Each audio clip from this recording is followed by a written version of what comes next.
झूठ बोलकर और दिखावा करके जो व्यक्ति दूसरे लोगों को प्रभावित करने का प्रयास करता है, उस व्यक्ति से लोग आगे जाकर फिर कभी आकर्षित नहीं होते। आज की इस कहानी में हम जानेंगे कि किन गुणों से लोगों को आकर्षित किया जा सकता है। तो चलिए आज की उस रहस्यमय कहानी की शुरुआत करते हैं। कभी कभी जीवन आपको बड़ी मुश्किल में डाल देता है। ऐसे ही मुश्किल में रोहन नाम का एक युवक फंसा हुआ था। उसे अपने घर से निकले हुए बहुत समय हो गया था। कई महीने बीत चुके थे। वह अपने घर से यह कहकर निकला था कि मैं नगर में कमाने के लिए जा रहा हूं, लेकिन बहुत समय बीतने के बाद भी उसे कोई काम नहीं मिल रहा था। इसीलिए उसने निश्चय किया कि वो किसी भी तरीके से अपनी कमाई का साधन बनाकर रहेगा। उसने अपने ही जैसे 3-4 युवकों की टोली बना ली थी और उन सब ने योजना बनाई थी कि वो किसी भी धनवान व्यक्ति को बुद्धू बनाकर उसका धन उससे हासिल कर लेंगे। छल कपट, झूठ और प्रपंच, यही रोहन और उसके साथियों के हथियार थे। उन्होंने योजना तो बना ली थी, लेकिन उन्हें यह समझ में नहीं आ रहा था कि वह अपने शिकार को ढूंढेंगे कैसे और ढूंढने के बाद उसे बुद्धू बनाकर उसका धन कैसे लूटेंगे। आखिरकार उन चारों ने योजना बना ली। उनकी योजना थी क्यों किसी ऐसे स्थान पर जाएंगे जहां पर बहुत सारे अमीर लोग आते हों, और वहां पर उन अमीरों में जो भी आदमी सबसे ज्यादा दिखावा करेगा उनका शिकार वही होगा। उन्होंने नगर में एक ऐसी जगह ढूंढ ली थी जहां पर नगर के ज्यादातर अमीर लोग जुआ खेलने के लिए आते थे। उन चारों की योजना थी कि वो एक ऐसा नाटक रचेंगे जिसमें रोहन किसी नगर का महाराज कहलाया जाएगा और उसके सभी साथियों में से 2 साथी उसके अंगरक्षक होने का अभिनय करेंगे। सिर्फ रोहन ही नहीं था जो राजा होने का दिखावा कर रहा था, उसके साथ उसका दूसरा साथी भी था जो किसी दूसरे नगर का राजा होने का दिखावा कर रहा था। आखिर उनकी योजना क्या थी, यह आपको कुछ देर में पता चल जाएगा। अगले दिन से सुबह सुबह सारे लोग अपने पात्र के हिसाब से वस्त्र धारण करके उस जगह पहुंचे जहां पर शहर के ज्यादातर अमीर लोग जुआ खेलने के लिए आते थे।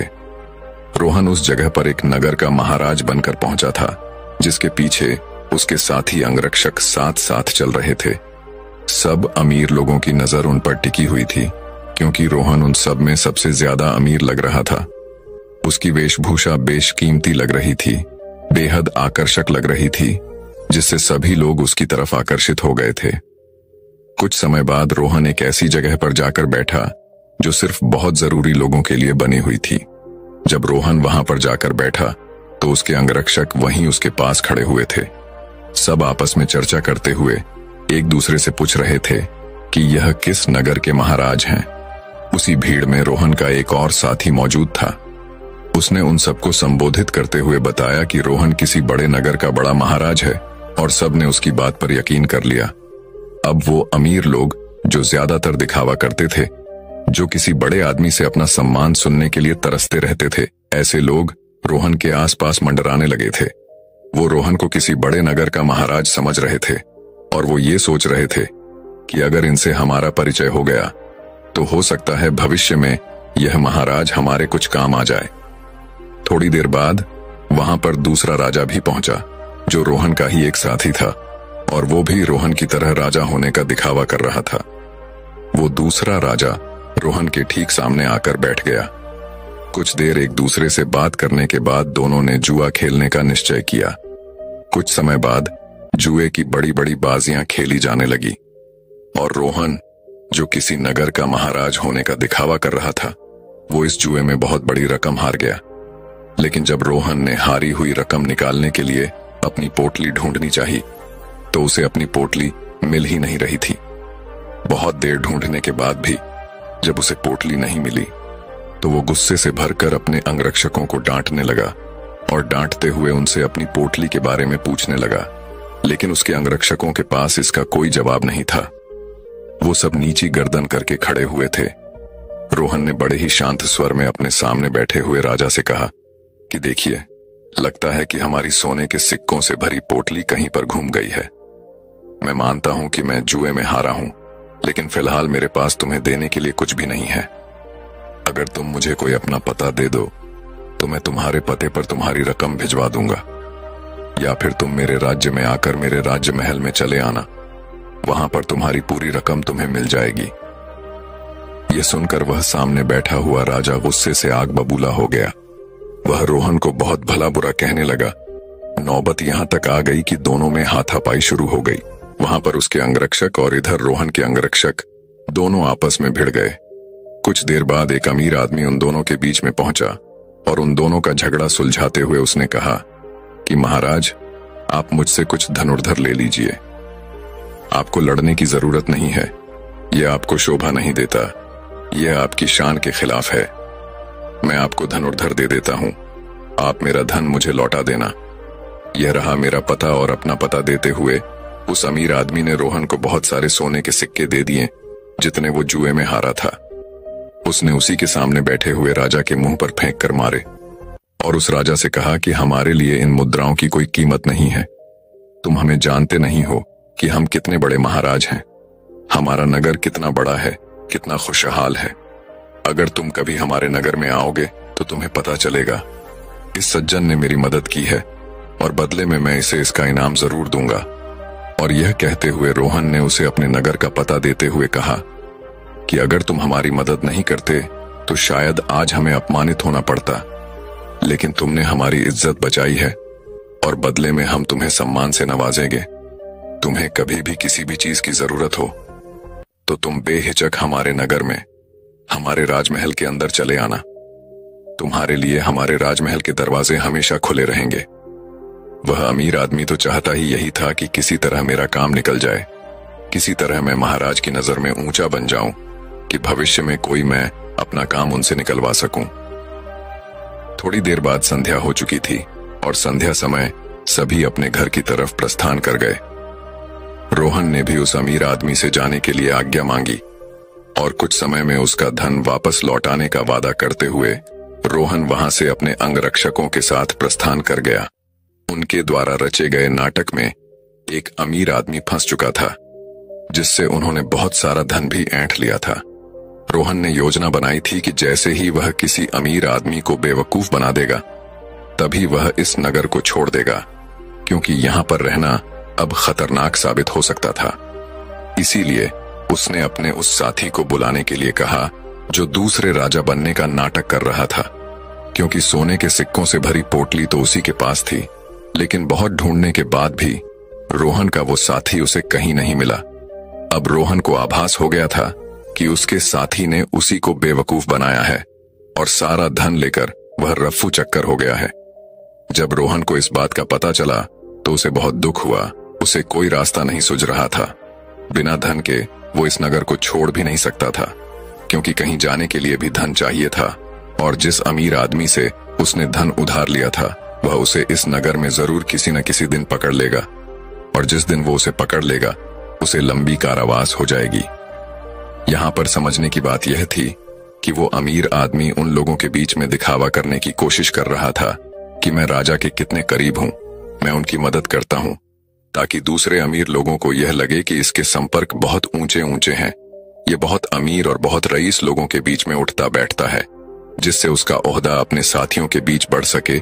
इसीलिए उसने दिखावे की वजह से रोहन रूपी राजा को वह धन उधार दे दिया था। और रोहन तो जैसा कि आप सबको पता है, वो तो इसीलिए दिखावा कर रहा था कि वो किसी को अपना शिकार बना सके। लेकिन वो कहते हैं कि जैसी करनी वैसी भरनी, दोनों को दिखावे की सजा मिली। उस अमीर आदमी का धन लुट गया और यहां रोहन को उसके साथी ने ही बेवकूफ बना दिया था। कुछ समय बाद रोहन को उस नगर के दरबारियों ने ढूंढना शुरू कर दिया, क्योंकि उस अमीर आदमी को पता चल चुका था कि उसके साथ छल हुआ है, उसके साथ कपट हुआ है और वह किसी भी कीमत पर रोहन को ढूंढना चाहता था। इसीलिए रोहन को छुपकर जंगल के रास्ते से वह नगर छोड़कर भागना पड़ा। जंगल में छुपते छुपाते वो एक दिन एक भिक्षु की कुटिया में पहुंचा, जहां पर एक भिक्षु ध्यान कर रहा था। रोहन उस भिक्षु के चेहरे की सादगी देखकर उसकी तरफ बहुत आकर्षित हो गया। उनके ध्यान से बाहर आने का इंतजार करने लगा। कुछ देर बाद भिक्षु ने जब अपनी आंखें खोली तो उन्होंने सामने बैठे रोहन को देखा। उन्होंने रोहन से पूछा कि तुम कहां जा रहे हो और यहां पर मुझसे क्या चाहते हो? रोहन उनके चरणों में गिर पड़ा और रोते हुए उनको बोला, गुरुदेव, मैं दिखावा कर करके थक चुका हूं, मुझे कोई रास्ता नजर नहीं आ रहा। घर वालों के सामने मुझे दिखावा करना पड़ता है कि मैं नगर में कोई काम कर रहा हूं, और नगर में मैं लोगों को बेवकूफ बनाता हूँ, उनके साथ छल करता हूँ, कपट करता हूँ। मेरा पूरा अस्तित्व दिखावे पर टिका हुआ है। कृपया करके मुझे कोई ऐसा तरीका बताएं जिससे मैं आहत की तरह सादगी भरा जीवन जी सकूं, खुश होकर, शांत होकर अपने जीवन का मजा ले सकूं। मैं थक गया हूं, भिक्षु ने मुस्कुराते हुए कहा कि सारी दुनिया दिखावा ही तो कर रही है। कोई अगर तुमसे कहता है कि तुम तो बहुत ही ईमानदार आदमी हो, तो तुम खुश हो जाते हो यह जानते हुए कि तुम एक झूठे और मक्कार आदमी हो। हर जगह, हर परिस्थिति में जब भी किसी इंसान को मौका मिलता है तो वह दिखावा करने से चूकता नहीं है। यह तुमने भी जरूर महसूस किया होगा। दिखावा करने के बाद तुम्हें तो यह लगता है कि तुम बहुत समझदार हो, तुम चालाक हो, लेकिन चालाक होने के कारण तुम्हारे जीवन की सरलता खो जाती है। तुम साधारण नहीं रह पाते, तुम हर जगह दिखावा करने की कोशिश करते हो और इसीलिए जीवन के आनंद को तुम कभी महसूस ही नहीं कर पाते। लेकिन समझने की बात यह होती है कि आदमी दूसरे के सामने दिखावा तभी करता है जब वह सामने वाले की नजर में ऊंचा होना चाहता है। अगर तुम सामने वाले से प्रभावित नहीं होते तो तुम्हें दिखावा करने की कोई जरूरत ही नहीं रहेगी, क्योंकि तुम किसी ना किसी तरह सामने वाले आदमी को आकर्षित करना चाहते हो, उसे अपनी ओर खींचना चाहते हो, और यही दिखावे का सबसे बड़ा कारण होता है। लेकिन जो इंसान तुम्हारे दिखावा करने की वजह से तुम्हारी तरफ आकर्षित हुआ है, तो कल अगर उसे तुम्हारी सच्चाई पता चलेगी तो वह तुमसे दूर भी हो जाएगा। इसीलिए दिखावा करने की वजह से अपने भी हमसे दूर होते चले जाते हैं। हमें इसका कभी एहसास ही नहीं होता और हम अकेले पड़ते चले जाते हैं।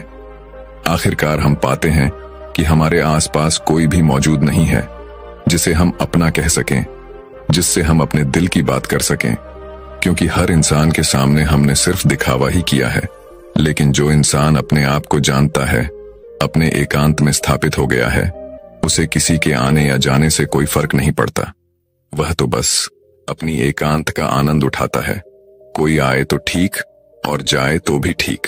वह किसी को आकर्षित करने की कोशिश नहीं करेगा और इसीलिए उसका जीवन सरल होता चला जाएगा, साधारण होता चला जाएगा। और जितने सरल तुम बनते जाओगे उतनी ही आसानी से तुम ध्यान में प्रविष्ट हो पाओगे। जीवन एक परीक्षा है, लेकिन कुछ लोग उस परीक्षा में संघर्ष नहीं कर पाते और वो लोग एक दिखावे का रास्ता अपना लेते हैं।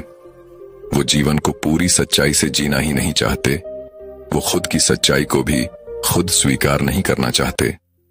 ऐसे बहुत से लोग होते हैं जिनके अंदर बहुत सारी बुराइयां होती हैं, लेकिन वो अपनी बुराइयों को कभी खुद महसूस ही नहीं कर पाते, खुद स्वीकार ही नहीं कर पाते। उन्हें पता होता है कि उनके अंदर यह कमी है, लेकिन अहंकारवश दिखावे के कारण ना तो वो अपनी बुराई सामने वाले के सामने बता पाते हैं और ना ही उसको खुद स्वीकार करके उसको ठीक कर पाते हैं। इसीलिए सबसे पहले दिखावे की दुनिया को छोड़ो, बनावटी दुनिया को दूर हटा दो, क्योंकि जब बनावटी दुनिया तुमसे दूर होगी तो ही तुम्हारा मन स्वच्छ हो पाएगा, निर्मल हो पाएगा। और जितना मन तुम्हारा निर्मल होगा उतने ही से लोग तुम्हारे संपर्क में आते रहेंगे, और जितना कपट्टी तुम्हारा मन होगा तो कपट्टी लोग ही तुम्हें मिलते जाएंगे। हमें वही लोग जीवन में मिलते हैं जिस तरह का हमारा खुद का नजरिया होता है।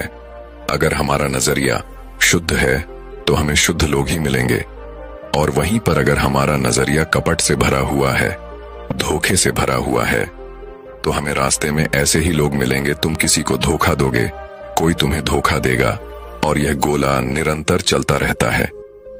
इस चक्कर से बाहर आने का सिर्फ एक ही तरीका है, किसी को आकर्षित करने की कोशिश मत करो, किसी को भी जबरदस्ती झूठ बोलकर खुश करने की कोशिश मत करो। बस तुम अगर यह छोटा सा सिद्धांत अपना लेते हो तो तुम्हारी बनावटी दुनिया कब सच में बदल जाएगी तुम्हें पता ही नहीं चलेगा। साधारण रहकर, सरल रहकर ध्यान की गहराइयों से अपने जीवन का परिचय कराओ, तब तुम्हें जीवन के आनंद का पता चलेगा। तब तुम समझोगे कि जीवन के असली मायने क्या होते हैं।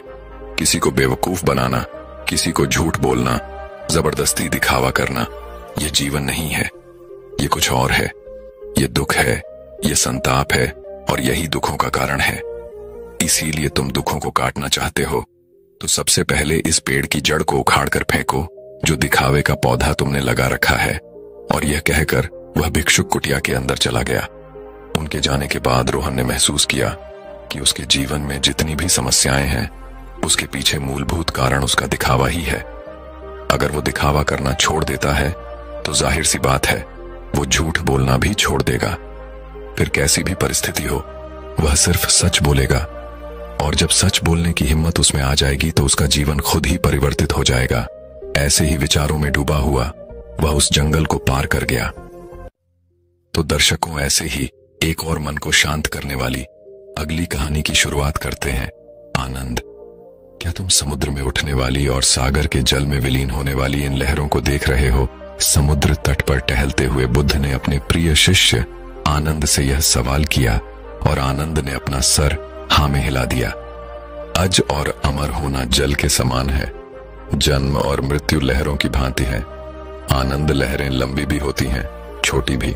लहरें ऊंची भी होती हैं और नीची भी। लहरें उठती भी हैं और गिरती भी हैं, किंतु उनका जल जल ही रहता है।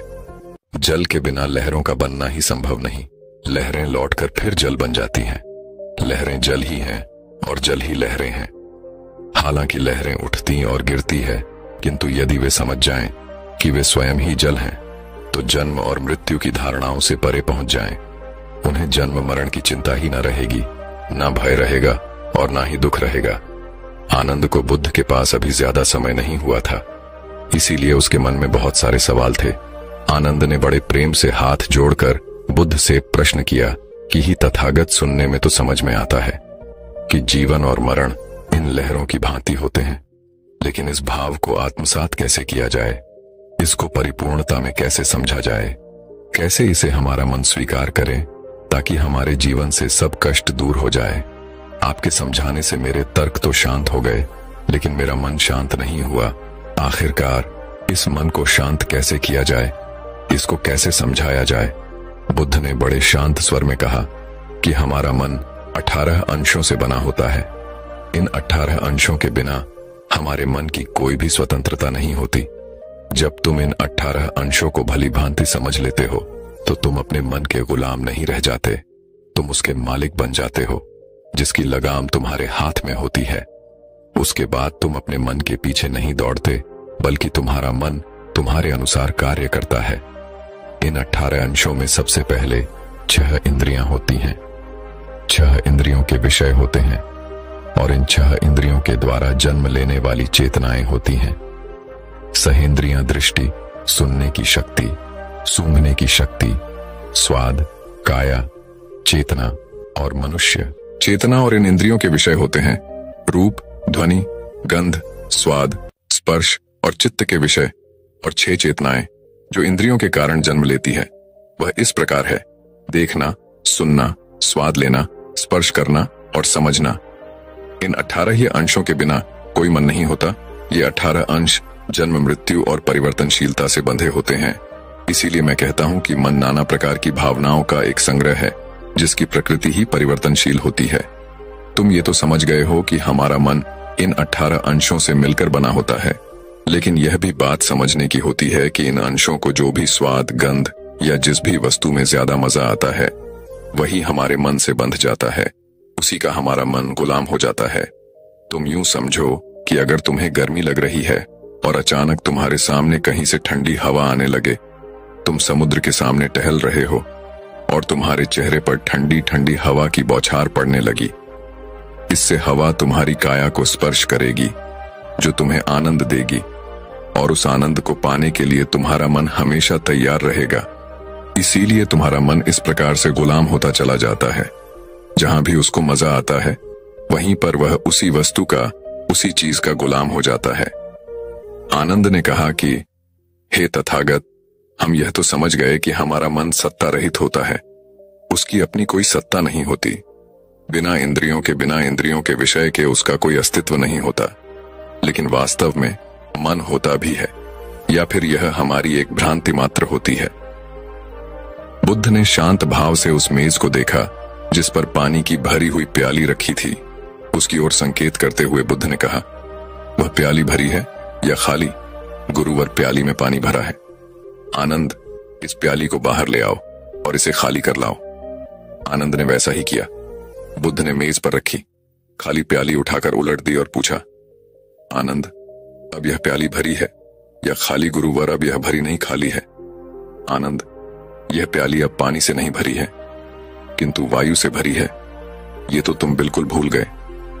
खाली होने का अर्थ किसी चीज से खाली होना और भरे होने का अर्थ किसी चीज से भरा होना होता है। इस समय यह प्याली पानी से खाली है किंतु वायु से भरी हुई है। आनंद, प्याली का भरा या खाली होना इस बात पर निर्भर करता है कि प्याली तो यहां पर मौजूद है, यहां पर विद्यमान है। प्याली के बिना उसका खाली या भरा होना हो ही नहीं सकता। आनंद ने हाथ जोड़कर कहा, गुरुवर, तब तो हमारे मन में विचार चलते रहते हैं, नाना प्रकार की इच्छाएं उड़ती रहती हैं। तो इसका मतलब तो यह हुआ कि मन वास्तविकता में होता है, इसकी अपनी सत्ता होती है। बुद्ध ने मुस्कुराकर कहा, आनंद, शब्द जाल में मत फंसो। मन का अस्तित्व इतना सूक्ष्म है कि उसे सामान्य अवधारणा से समझा नहीं जा सकता। उनका अस्तित्व वैसा ही है जैसा शून्यता का अस्तित्व होता है। आनंद, अभी हमने भरी और खाली प्याली की चर्चा की। यद्यपि हमने समझ लिया कि मेज पर रखी प्याली जल से खाली है, यदि हम गहराई से देखें तो यह भी पूर्णतः सत्य नहीं है। आनंद, जिन तत्वों से प्याली का निर्माण हुआ है, क्या उनमें आप जल तत्व की विद्यमानता नहीं देखते? आनंद ने कहा कि प्रभु, प्याली बनाने के लिए कुमार ने तो मिट्टी साहनी थी, उसमें जल तो था ही कहां। आनंद, यदि हम गहराई से देखें तो प्याली में जल तत्व विद्यमान है। हालांकि हमने पहले कहा था कि प्याली जल से खाली है। प्याली की विद्यमानता जल की विद्यमानता पर ही निर्भर है। आनंद, क्या तुम इस प्याले में अग्नि तत्व को देख पा रहे हो? जी हां प्रभु, प्याली को पकाने के लिए अग्नि तत्व जरूरी है। बिना गर्मी या अग्नि तत्व के यह प्याली पक ही नहीं सकती। बुद्ध ने पूछा कि इसके अतिरिक्त और क्या क्या देख रहे हो? आनंद ने उत्तर दिया कि मैं वायु तत्वों को भी देख रहा हूं। वायु ना होती तो ना तो अग्नि जलती और न कुंभार जीवित रह सकता था। मैं इसमें कुंभार के कुशल हाथों की कारीगरी, उसकी चेतना, उसकी भट्टी, वे पेड़ जिनसे भट्टी जलाने की लकड़ी आती है, वर्षा, धूप और पृथ्वी जिससे वे पेड़ उगते हैं, उन सब को देख पा रहा हूं। प्रभु, परस्पर अवलंबित उन हजारों तत्वों को मैं देख रहा हूं जो इस प्याली को अस्तित्ववान बनाने में योग्य देते हैं। बुद्ध ने कहा कि बहुत सुंदर। आनंद, प्याली पर ध्यान करने से उन सभी तत्वों को देखा जा सकता है जो उसके भीतर और बाहर विद्यमान होते हैं। तुम्हारी अपनी स्वयं की चेतना भी उनमें से एक तत्व है। यदि तुम गर्मी सूर्य को लौटा दो, मिट्टी पृथ्वी को लौटा दो, जल सरिता को लौटा दो, कुमार को उसके माता पिता को लौटा दो और लकड़ी वन के वृक्षों को लौटा दो, तो क्या प्याली का अस्तित्व संभव है? आनंद, ध्यान करने पर हम पाएंगे कि प्याली स्वतंत्र रूप से सत्ता में आ ही नहीं सकती। यही बात हमारे मन पर भी लागू होती है। हमारे मन का स्वतंत्र रूप से कोई अस्तित्व नहीं होता। इसका अस्तित्व तभी बनता है जब हमारी इंद्रियां कार्य करती हैं। आंखों से देखा हुआ सुंदर रूप हमारे मन में उतर जाता है, हमारे मन को लुभा लेता है। उसी प्रकार अच्छा स्वाद, अच्छा शब्द, अच्छे गीत हमारे मन में हमारी इंद्रियों के द्वारा प्रवेश करते हैं और वह हमारे मन में अपनी सत्ता स्थापित कर लेते हैं। लेकिन आनंद, अगर एक आदमी अपनी इंद्रियों के प्रति सजग रहता है, होश में रहता है, पूरे ध्यान में रहता है, तो वह अपनी इंद्रियों के द्वारा उसके मन में प्रवेश हो रहे उन विषयों को देख पाएगा जिनसे उसका मन गुलाम होता चला जाता है।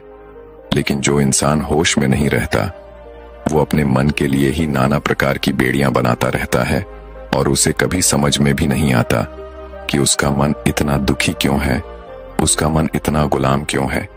इंद्रियों के द्वारा जो भी विषय हमारे मन में प्रवेश करते हैं, उनका विश्लेषण हमारी बुद्धि के द्वारा होता है।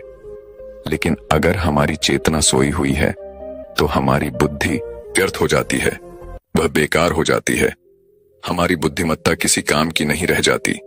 अगर हमारी चेतना सजग है, हमारी बुद्धि जागृत है, तो हम यह देख पाते हैं और यह महसूस भी कर पाते हैं कि जीवन का कोई भी अनुभव शाश्वत नहीं रहता। वह केवल तब तक आनंद देता है जब तक उस विषय का अस्तित्व बना रहता है। उदाहरण के लिए, जब तुम कोई मीठा सेब खाते हो तो वह तुम्हें तभी तक आनंद पहुंचा सकता है जब तक तुम उस सेब को खाते रहो। उस सेब का अस्तित्व खत्म हो जाने के बाद हमारे मन के पास पकड़ने जैसा कुछ रह नहीं जाता उसका सारा मजा खत्म हो जाता है। लेकिन समस्या यहीं पर पैदा होती है। उसकी इंद्रियां उसके मन को इस स्वाद में बांधने की कोशिश करती हैं। वह बार बार उसे याद दिलाने की कोशिश करती है कि वह सेब कितना मीठा था, और इसीलिए उसका मन उस सेब को पाने के लिए बार बार लालायित होता रहता है। लेकिन यहाँ पर समझने की बात यह है कि अगर उसकी बुद्धि सजग होगी तो वह यह समझ पाएगा कि सेब का अस्तित्व हमेशा नहीं रहता, उसे मिटना ही होगा, और इसीलिए हमारे मन को भी मिटना होगा, उसे शून्यता में जाना होगा। क्योंकि अगर हमारा मन अपनी इंद्रियों के विषय में एक बार बन गया तो वह हमेशा उन इंद्रियों के विषयों का गुलाम बना रहेगा। लेकिन जब एक बार मन इन इंद्रियों के विषय से आजाद हो जाता है तो मन की कोई सत्ता नहीं रह जाती। उसके बाद हमारी इंद्रियां सिर्फ अपना कार्य करेंगी, क्योंकि हमारी बुद्धि हमारी इंद्रियों के ऊपर उसकी मालिक बनकर बैठी हुई है, जो उनसे कार्य करवा रही हैं। कहने का अर्थ यह है कि एक बार अगर मन मिट जाता है तो हमारी इंद्रियां सत्य की अनुभूति करती हैं। वह किसी विषय से प्रभावित होकर उसे प्रांत दृष्टि से नहीं देखती, बल्कि उसे उसी दृष्टि से देखती है, उसी प्रकार महसूस करती है जिस प्रकार उसका अपना स्वरूप होता है, अपना अस्तित्व होता है। उदाहरण के लिए, जब तुम कोई मीठा सेब खाते हो तो एक बार जब तुम्हारी जीवा उसका मीठा स्वाद छक लेती है तो उसके बाद जब भी तुम किसी दूसरे सेब को देखोगे तो तुम उसी स्वाद को याद करोगे। लेकिन जरूरी नहीं होता कि हर सेब उतना ही मीठा निकले। इसीलिए हमारी दृष्टि उस स्वाद की वजह से प्रांत हो जाती है, वो भटक जाती है और वो उस सेब को उसके असली स्वरूप में नहीं देख पाती। काम वासना में लिप्त आदमी अपने सुख भोग के लिए एक बार जो आनंद ले लेता है वो बार बार उसी आनंद को लेने की कोशिश करता है। लेकिन हर बार अलग अलग इंसान के साथ वो वही सुख भोग हासिल करना चाहता है, और इसीलिए वो काम वासना के चक्र में फंसता चला जाता है। क्योंकि उसकी इंद्रियों ने जो एक बार सुख भोगा, उसके मन में वह सुख स्थापित हो गया, और उसका मन उस सुख को पाने के लिए उसे दर दर भटकाने की कोशिश करता है। बुद्ध ने आनंद को संबोधित करते हुए कहा कि तुमने कभी भिक्षु का जीवन देखा है?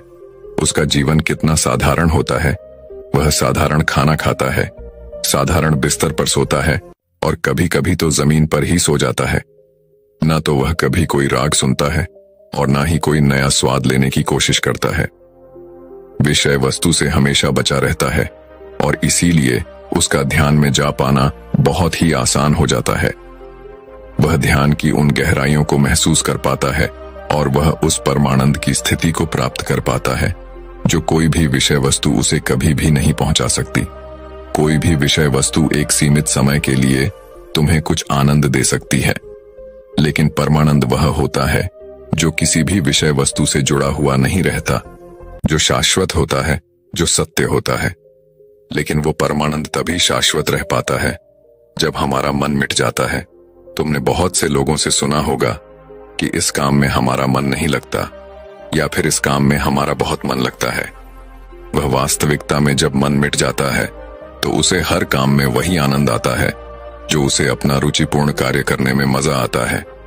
वही आनंद वह हर काम को करने में महसूस करता है, लेकिन वो तभी संभव हो पाता है जब वो अपने मन को मिटा देता है, जब वो परमानंद की स्थिति को प्राप्त कर लेता है।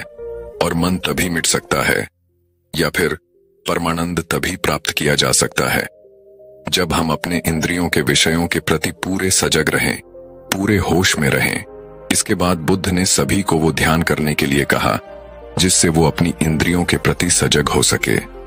बुद्ध ने उनको बताया कि आज जब तुम ध्यान करो तो अपनी इंद्रियों के प्रति पूरे सजग रहना। तुम्हारे कान क्या सुनते हैं, तुम्हारी त्वचा कैसा महसूस करती है, और सभी इंद्रियों के प्रति इसी प्रकार जब तुम सजग रहोगे तो तुम्हें पता चलेगा कि तुम्हारे मन में विषय किस प्रकार प्रवेश करते हैं।